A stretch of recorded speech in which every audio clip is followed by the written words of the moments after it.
Olá pessoal, sejam bem-vindos. Nós vamos tratar nesse capítulo 2 do mito, a invenção da razão, contribuições à filosofia clássica. Lembrando que nós somos apenas os mediadores, mas o êxito e o sucesso dessa disciplina, desse conhecimento, está nas mãos de vocês. Então, para que vocês alcancem o êxito que vocês esperam, é necessário que vocês possam se dedicar. Então, bons estudos. Então, na nossa agenda, nós vamos tratar inicialmente na seção 1 sobre a racionalidade do mito. Na seção 2, os filósofos pré-socráticos e o princípio da physis, ou seja, a essência de todas as coisas dentro do pensamento dos pré-socráticos. Na seção 3, nós vamos falar sobre a invenção da razão. Vamos abordar aí os filósofos Sócrates, Platão e Aristóteles, onde eles vão falar sobre as bases da racionalidade ocidental e suas implicações pedagógicas. Então, neste capítulo será estudada a origem da racionalidade ocidental e suas implicações para o pensamento educacional. Então, esse capítulo ele vai discutir a ideia da racionalidade, ou seja, da razão que preside o mito e identifica que, além de suas funções de narrativa, explicação e revelação, ele também tem aí uma função pedagógica. Então, vocês podem observar aí a figura de Atenas, né, que é a deusa da sabedoria, logo abaixo, né, dentro da mitologia da Grécia, mitologia grega. Então, em seguida, participar do estudo dos filósofos pré-socráticos, né, e com eles a invenção da filosofia enquanto uma visão separada do mito. Aqui já eles buscam a explicação através da natureza. Então, eles se separam da mitologia e buscam a explicação da física, isto é, da natureza e seus elementos. Então, já os filósofos clássicos da Grécia, que são Sócrates, Platão e Aristóteles, eles centraram as suas preocupações não mais na natureza, mas no homem. Então, eles focaram suas análises nas relações éticas estabelecidas dentro da polis, ou seja, dentro da cidade-estado. Então, aqui na seção 1, a racionalidade do mito, nós vamos observar que há muitas lendas e mitos de culturas muito antigas, como chinesas, as indianas, as gregas, as astecas, as romanas, as maias. Então, todas elas com suas cosmogonias, ou seja, com suas explicações sobre a origem e a formação do universo. Então, o mito ele se refere exatamente a isso, às narrativas e ritos tradicionais que pertencem à cultura de um povo e que utilizam elementos simbólicos para explicar e dar sentido à sua vida, né? Então, o mito é isso, são as narrativas que são originárias das tradições de um povo. Então, com o surgimento do iluminismo, o mito passou a ser considerado um saber inferior, ou seja, um saber antagônico, passou por um crivo rigoroso e passou a ser considerado, daí então, um movimento ligado às trevas, né? Então, a falta de consciência e até mesmo às trevas.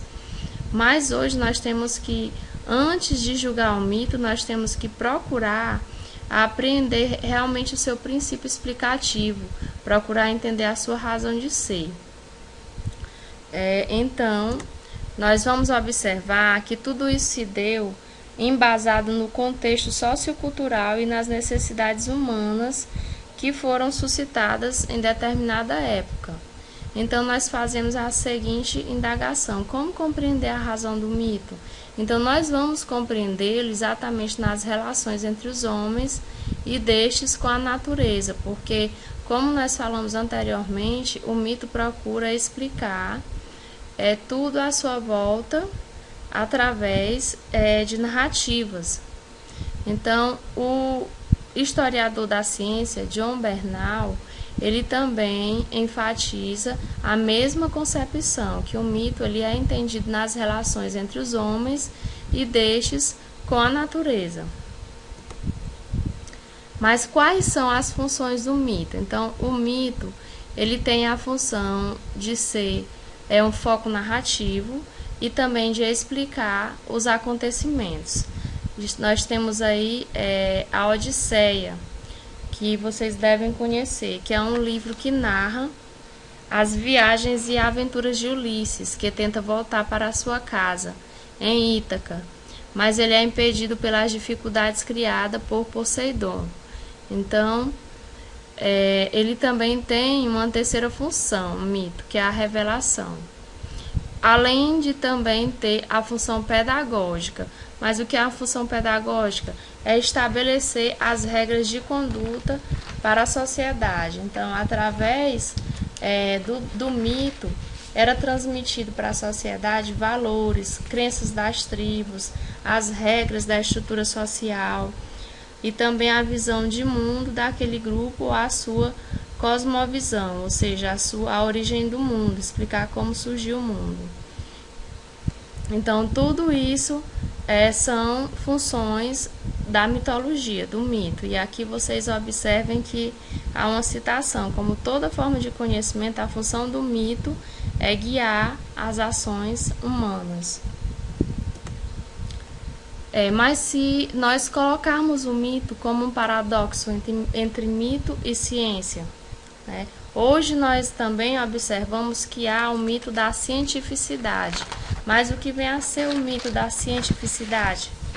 Bem, nós observamos que a sociedade em que nós vivemos, ela é envolta em uma grande tecnologia, né, isso, pessoal?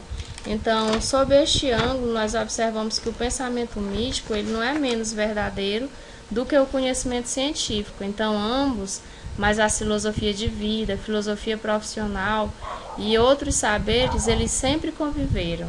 Então, o fato de um deles ser hegemônico, portanto, ser tido como verdade, vai depender aí da correlação, né, de forças que muitas vezes é travada entre os homens pela sua existência e dos poderes dominantes no quadro social. Então, nós não podemos dizer que a ciência é um conhecimento superior, até porque o progresso da técnica ele não é sinônimo de humanização. Parece até mesmo que pelo mal que nós estamos fazendo ao nosso planeta e aos habitantes, né, ele se tornou até o oposto. Então, nós não podemos afirmar que a ciência é tida como a única forma de saber possível, né? Então, o mito também, ele não evoca apenas a razão, mas ele evoca também a imaginação e a invenção. Não esqueçam disso.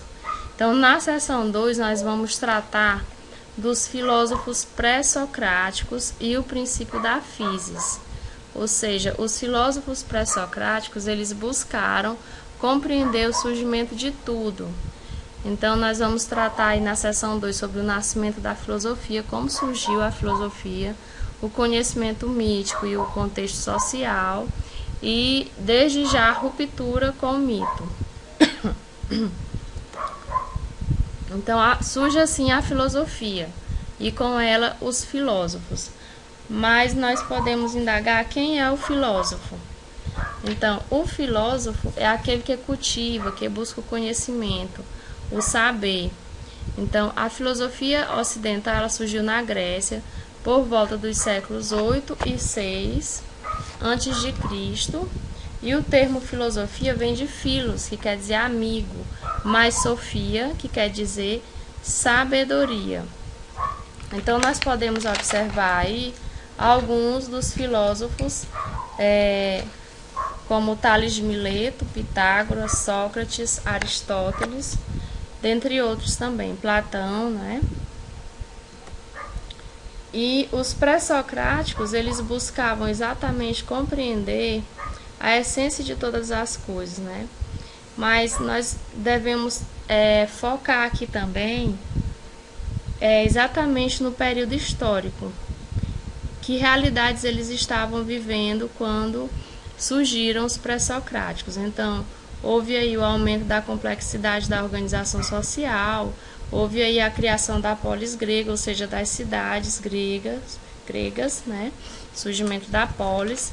E assim, com toda a problemática que já estava em volta, na realidade deles, eles foram buscar compreender todas as coisas, surgindo assim os pré-socráticos. Então, os pré-socráticos, eles buscam compreender a arqué, que significa o princípio primordial, natural, explicativo de todas as coisas, a substância essencial. Então, aqui a explicação da natureza ela é dada através dela mesma. Então, para Tales de Mileto, tudo é a substância essencial que compunha todas as coisas, tudo estava envolto, tudo estava resolvido e explicado através da água. Então, para Anaximandro, que era discípulo de Tales, para ele era o apeiron, que significa o ilimitado. Então, para Anaxímenes, que era discípulo de Anaximandro, a origem de todas as coisas era o ar, e para Heráclito já era o fogo. Então, essas eram as bases do pensamento racional ocidental. Então, eles buscavam, a preocupação era a mesma da filosofia, ou seja, a busca do elemento essencial da physis.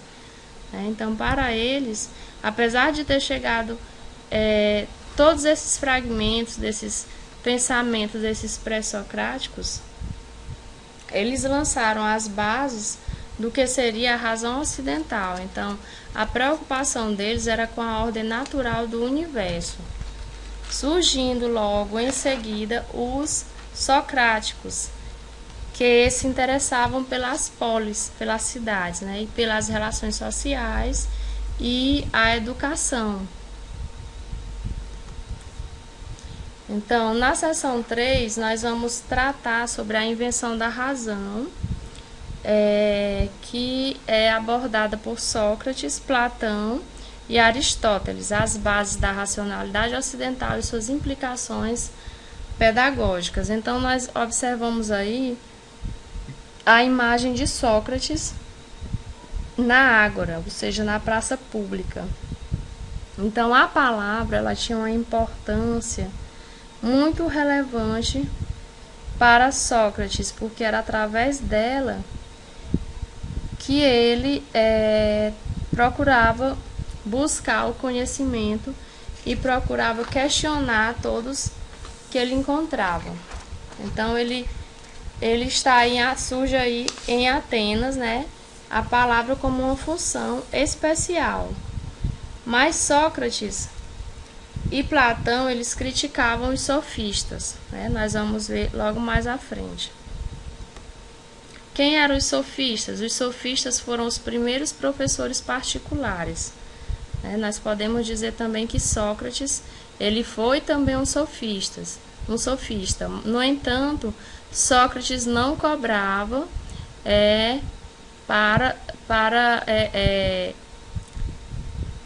para destrinchar, para levar o conhecimento aos demais. Ele não fazia nenhuma cobrança, ele não cobrava nenhum valor por aquele conhecimento que ele repassava ao longo do tempo, ao contrário dos sofistas. Então, para Sócrates, os sofistas eram embusteiros e mercenários. Então, eles foram os primeiros professores particulares que cobravam por seu ensino. No entanto, Sócrates ele não fazia isso, ele não cobrava pelo seu ensino. Então, surge assim também o método socrático, em que nós podemos dizer que o método ele tem dois momentos primordiais, o momento da refutação e da maiêutica. O da refutação é o momento em que ele vai questionar o seu interlocutor, crivando de perguntas, a ponto de chegar ao consenso de que ele não sabe do que ele está falando. Então, chegando esse momento, era preciso extrair seu conhecimento interior por meio da maiêutica. Então, a maiêutica significa o ato de parir, fazer nascer aquilo que é imanente ao homem, que é a sua virtude.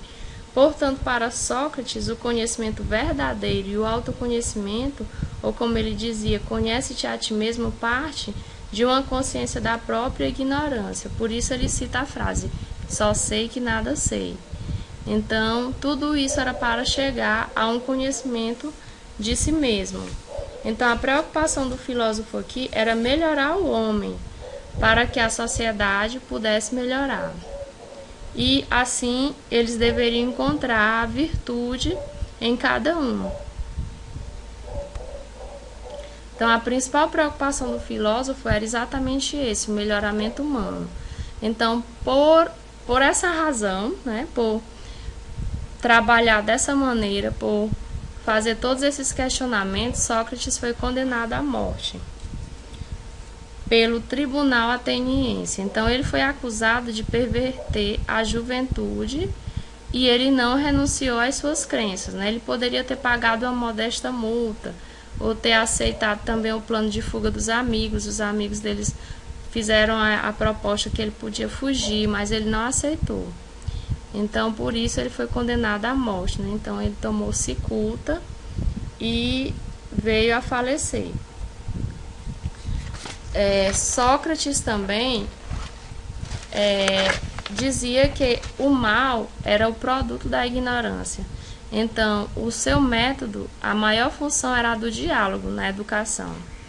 E ele enfatizava que o metaconhecimento, ou seja, o conhecimento acerca daquilo que se conhece, era fundamental nos processos educacionais, sobretudo ainda na educação à distância. Então, nesse sentido, conhecer ao mesmo tempo um questionamento, uma reflexão sobre o que se sabe e sobre o que importa saber. É uma reflexão sobre o que se conhece que melhora o sujeito e colabora com o seu processo educativo. Então, tudo isso é o método utilizado por Sócrates. E logo embaixo aí vocês podem observar que tem uma citação dele onde ele fala: existe apenas um bem, o conhecimento, e um mal, a ignorância. Então, para ele, o mal residia na ignorância. As filosofias de Platão e Aristóteles. Então, Platão, como vocês sabem, foi discípulo de Sócrates e ele trabalhou bem mais um pouquinho, porque como ele foi discípulo de Sócrates, ele não compartilhou somente dos pensamentos de Sócrates, ele foi um pouco mais além. Então, ao contrário de Sócrates, que afirmava que nada sabia, né, ele prescreve normas de conduta, ética e moral aos seus contemporâneos. Então, Platão também propôs formas de organização política e social que estão consubstanciadas no seu mais famoso livro, que é o livro A República. Então, Platão, ele escreveu A República, ele fundou a Academia de Platão, escreveu o projeto político da Academia e trabalhou o método socrático, mas pelo viés platônico. Então, assim vocês podem observar que Platão, ele se sobressaiu um pouco mais do que Sócrates. Então, Platão fundou sua academia em 387 a.C. e não era uma escola barata e nem para todos, até porque na sua mente aristocrática somente alguns poderiam chegar ao conhecimento da verdade, apenas aqueles cuja alma fosse propensa à ciência, né? Então, como vocês podem ver, ele também não foi assim aquele que buscou o igualitarismo. Ele trabalhou, ele abriu uma escola, mas na sua escola, por exemplo, na sua academia, nem todos podiam ter acesso. Então, além de iniciar os estudos esotéricos, o projeto da academia é prover a cidade de bons governantes, para que fosse justa e perfeita, sendo corrigidos os males provocados pelo sistema democrático. Então, além de adaptar o diálogo socrático, né, o diálogo de Sócrates, que a metodologia de Sócrates era embasada no diálogo, como vocês sabem, né? Então, ele também conservou como forma discursiva de sua filosofia, ele utilizou a dialética, que era um método para se chegar à essência das coisas por aproximações, induzindo o interlocutor a concordâncias que eram necessárias. Então, seu método ele se destinava sempre à determinação do conceito. E era um saber contemplativo, porque estava destinado à racionalidade, ou seja, à utilização sempre da razão, da aplicação material e do uso da técnica. Então, o conhecimento em Platão, nós vamos observar que Platão ele vai aí fugir das aparências. Então, cabendo à filosofia aí extrair da alma, do fundo da sua alma, as suas vocações, a lembrança de tudo, que remetesse ao mundo ideal.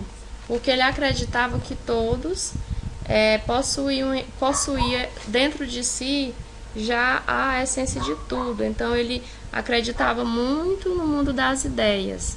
Então, para compreender a teoria das ideias de Platão, vamos pensar aqui nas formas geométricas. Um quadrado, ou um quadrado, por exemplo. Quando você pensa nele, não vem à mente a imagem de um quadrilátero com 4 lados e ângulos iguais?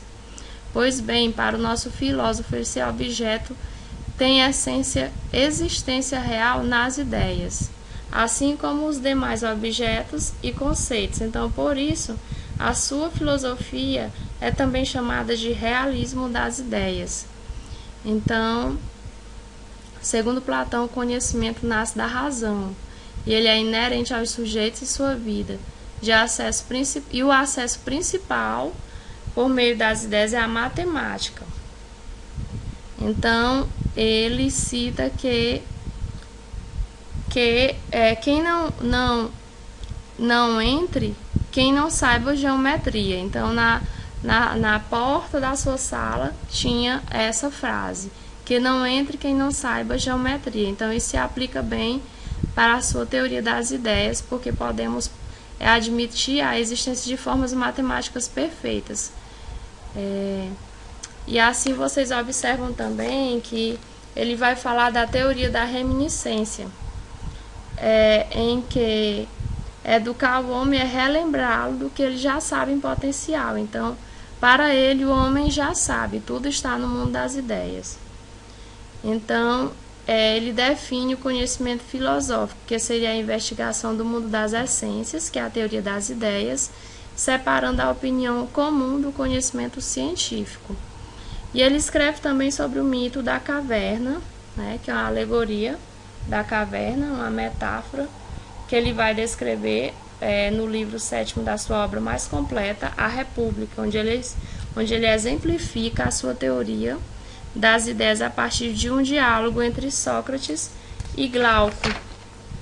Então, gente, vocês vão observar que ao sair da caverna e contemplar a ideia perfeita e governar com sabedoria e justiça a cidade e a polis, e por lhe condoer o comando da cidade nas mãos de artesãos e políticos inescrupulosos, ele escreveu em sua obra A República, onde ele cita que a cidade deve ser harmonicamente organizada de acordo com as aptidões naturais da alma de cada pessoa. Então, a filosofia de Aristóteles. A filosofia de Aristóteles, pessoal, já é diferente.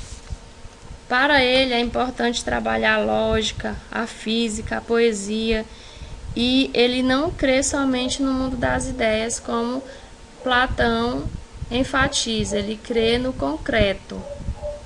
Então, Platão concebeu o homem como um ser social, um animal, por isso ele vai afirmar que o homem é um ser zoopolítico, é um ser social, onde ele vai escrever também sobre a ética, a Nicômaco, onde determina os critérios para uma vida virtuosa e feliz. E ele cita que só tem sentido se for uma vida em comunidade na polis, na cidade. Por isso, sua ética é essencialmente política e prática, ou seja, empírica. Ele funda o Liceu de Aristóteles E a educação para Aristóteles está fundamentada na força da juventude. E ele crê, né, ele defende uma educação pública e de qualidade. Não sei se vocês recordam, mas naquela época nem todos tinham direito ao estudo, né? Nem todos tinham acesso. Nem os escravos não podiam estudar naquela época, nem as mulheres e nem os estrangeiros. Então, o acesso era restrito. Mas ele defende aí uma educação pública e de qualidade. Então, vocês vão observar tudo isso. E nós encerramos aqui. Bons estudos e sucesso. Um abraço a todos.